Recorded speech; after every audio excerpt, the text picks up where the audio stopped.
Bleach has some of the most thrilling and intense arcs in shonen history, while also bringing out some of the most iconic arcs in anime and manga.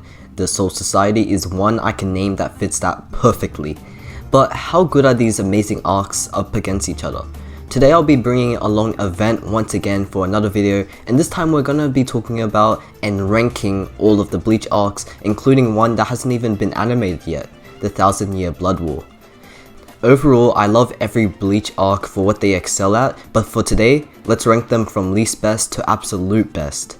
Of course, these rankings will be based on each of our opinions, which is pretty obvious, but sometimes you just have to put that out there before some random starts tapping furiously on their keyboards. Right before we get into this video, go ahead and subscribe if you're new, hit the like button, turn on bell notifications, and follow my Twitter down below for updates on the channel. Now without further ado, let's get into the video.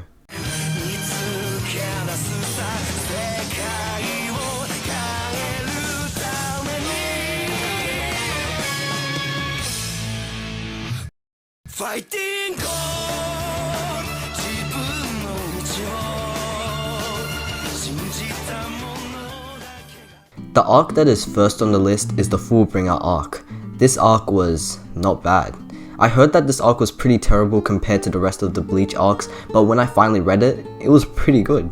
Some introduced characters were pretty uninteresting, but they had some really cool abilities that would be put into a more major position in the Future War arc as well. Tsukishima's ability and the Soul Reaper fights were easily the main highlights of the arc, and I wouldn't even be bothered to actually go through the arc once again, unlike some people who hate it. Even though some of the Fullbringers were pretty forgettable, they had really unique abilities, and the arc had also introduced the Fullbring power system to Bleach, while also giving us an explanation on Chad's abilities.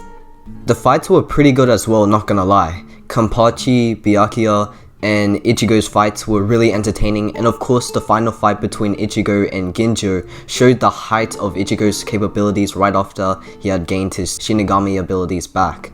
Another big aspect this arc had given us was the great art Kubo had done. Bleach had just finished the Aranka arc, and at the end of that arc, its art had really developed from the earlier ones. The Fullbringer arc shows the outcome of Kubo's new fleshed out art, giving us insane manga spreads and designs that holds some really iconic moments, such as Ichigo's new Bankai. Overall, the Fullbringer arc was not as bad as people thought it was. It indeed had some low aspects, but in my opinion, the good stuff outshines the bad in this one. The next arc is of course a banger as well, because it is the substitute Soul Reaper arc. But this is on my list because, to me, this has a special place on my heart. In this arc, we get to see the introduction to Ichigo's life and the introduction of Soul Reapers and Hollows. When you think about it, it's very depressing when understanding the inner workings of Hollows. This arc definitely got me into Bleach. Not fully, but it's one of those manga that I thought was very special. Obviously, it didn't get me in fully until Soul Society, but what I like about this arc is that it actually builds to the Soul Society. So basically, this is like the introduction for Soul Society. And of course, just for the anime in general, we have one of my favorite openings, Opening 1. Yeah, it's pretty basic, but Opening 1 is very special to me and very nostalgic. Soul Society, one of the most popular arcs in Bleach, and one of the ones you say like, oh yeah, Bleach was cool, but Soul Society is peak. You know, something like that. It's something that you hear in the community. But the Soul Society arc introduces us to the Soul Society as a whole, and how it works. And we get to learn a bit about the Soul King, which is said to be one of the strongest characters in Bleach. And also where the Soul Reapers are born. And obviously we have one of the best fights considered in Bleach, which is Ichigo vs Byakuya. And we also see Ichigo's first Getsuga Tensho. I like seeing Byakuya's ideals clashing with Ichigo's because not only was the fight pleasing in a sense of physical action, it was also very psychological. The next arc after the Soul Society arc is the 1000-Year Blood War. Wow, this arc was great. From the reveals, the fights, the new abilities shown, and the overall atmosphere of the arc was just amazing. Just before I get to talking about all the good stuff in this great arc, I do have to say I didn't like the conclusion all too much, but it wasn't really Kubo's fault as he had some health issues when writing it, so sadly he had to rush it. But I hope when the anime comes out, Kubo can do what he had wanted in the first place with the ending of the arc and the overall Bleach ending. Now with that out of the way, let's get into the greatness of the 1000-Year Blood War arc before the conclusion, of course. This arc is the climax of Bleach. It's the overall accumulation of everything that Bleach had offered us before, with it being the final arc. Kubo had decided to go all out with the reveals in this. The unknown Bankai finally being shown, the history of the Quincy, the origin of Ichigo's ability and Zangetsu, Squad Zero, and the Soul King. My favorite reveal would have to be the origin of Ichigo's ability from the Everything But the Rain mini story arc. This section of the 1000-Year Blood War revealed everything of Ichigo's family's past while also going into how Ichigo was actually pretty OP. Looking into the characters of both Isshin and Masaki Kurosaki was great to see, while also diving into Ryuken Ishida, who is Uryu's father. Seeing this type of relationship both him and Ichigo's parents have was pretty interesting. It really is one of the best flashbacks in shonen, and having this and Turn Back the Pendulum in the same manga is just greatness.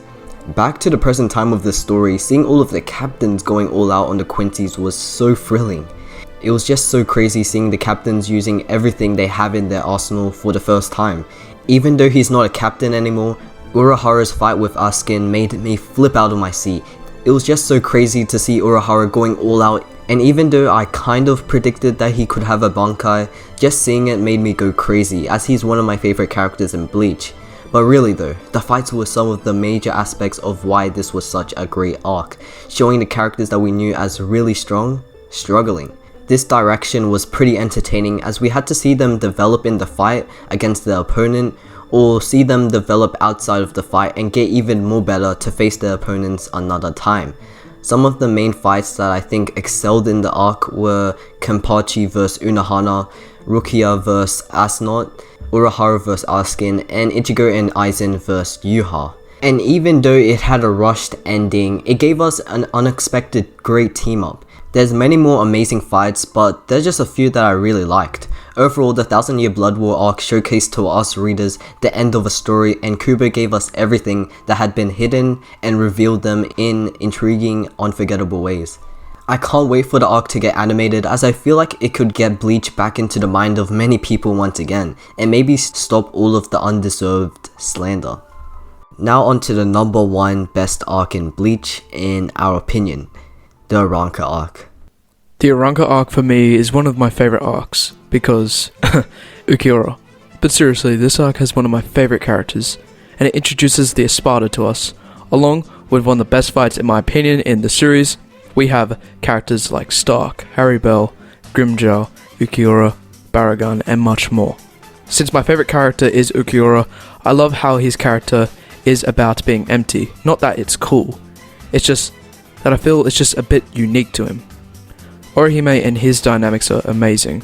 Unfortunately, the anime didn't do it as well, just because Orihime's character in the anime was a bit different compared to the manga, which made their relationship more meaningful. Then we also have another great part, which is Ichigo's other hollow state, Vas Lorde Ichigo. One of my favourite hollow forms, and one of the most powerful as well. Then in this arc we also have another part of this, which is Sosuke Aizen vs the Gotei 13.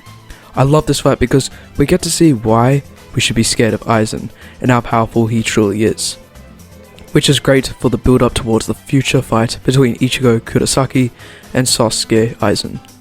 Of course, it's not the best written in the series or something, but I'm a bit biased towards Aizen because who isn't?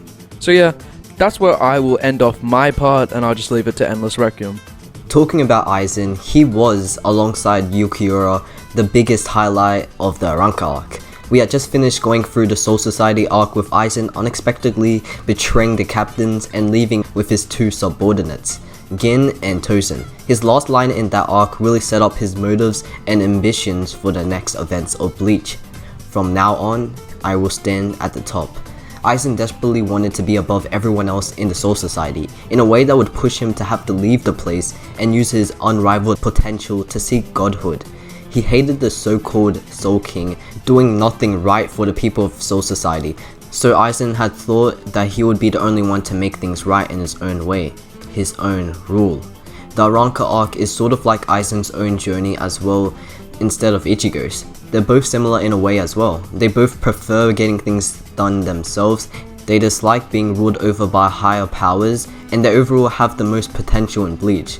I loved the end of the arc with Aizen breaking down because of his loss, showing his true inner side. His words that struck Urahara had shown this, telling him about how much of a great mind he has, yet he doesn't do anything with it. He lets the Soul King continue to rule over, not disgracing it one bit. It's crazy how this arc had introduced so many new characters while Kubo still was able to characterize his older ones greatly beside them. I just love how he tackles them and manages to not miss with any one of them.